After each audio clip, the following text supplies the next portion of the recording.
what's up today, guys? I'm crying because I'm working really hard. My name is Brandon with Heroic Athletics. Today we're gonna go through the Russian kettlebell swing. With the Russian kettlebell swing, I look at the kettlebell swing. There is a purpose to the kettlebell swing, and that's posterior chain activation, specifically in like an explosive fashion, okay? So when I say posterior chain, it's basically everything kind of backside of the body. Glutes, hamstrings, yes, your back, low back, but more of that stability. So don't think about bending at the back. I want you to think about using the glutes as much as possible. The reason why I like the Russian kettlebell swing versus the American, what's popular to go overhead with the kettlebell, which is popularized by CrossFit, don't get me wrong, it's a good movement, but the reason why is that movement was brought in through, it's easier to judge in a competition setting. So for CrossFit competitions, it's much easier to determine if that kettlebell goes overhead. The reason why I don't like it for 90% of people is most people, especially if they're just starting out, and even those who have been working out for ages, don't have this shoulder mobility to appropriately get the hand overhead. And so what they do is they compensate by bending at the spine in order to achieve that position. Again, if we're looking at the purpose of the kettlebell swing, it's that posterior chain, so we'll say glute activation. Now, that's the same whether the bell ends here or there. It's not necessarily a lot harder, like it's no harder to go overhead with that kettlebell than it is to go eye level. So I like to, in most programs, unless it's like the Comp WOD program, I like to get people to swing to eye level, maybe slightly above eyebrow level. What we want to do is, first off, we want to start with our feet about shoulder width apart, okay? I like to teach toes forward in this approach. I'm going to grab the kettlebell by the horn, and when I bring it back, I want the wrist to connect with the pelvis, okay?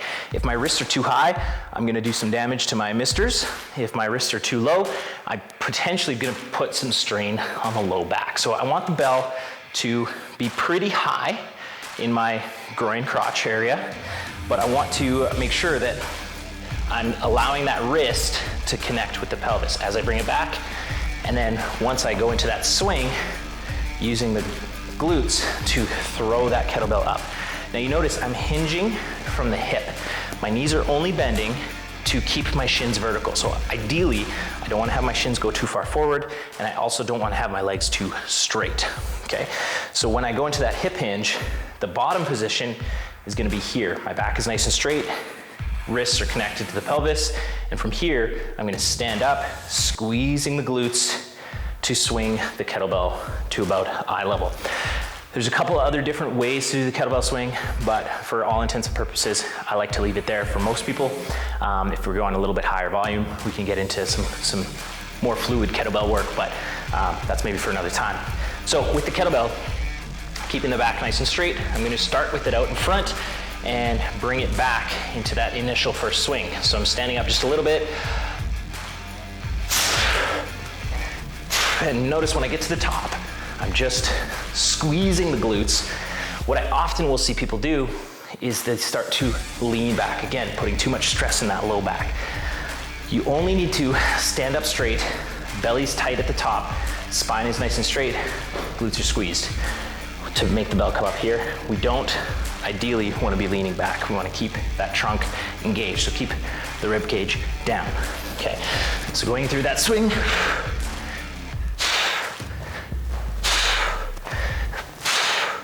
and using the glutes as much as possible, okay? Easiest way to scale this movement, grab a lighter weight, lighter kettlebell. If you wanna make it harder, grab a heavier kettlebell. But it's a great movement.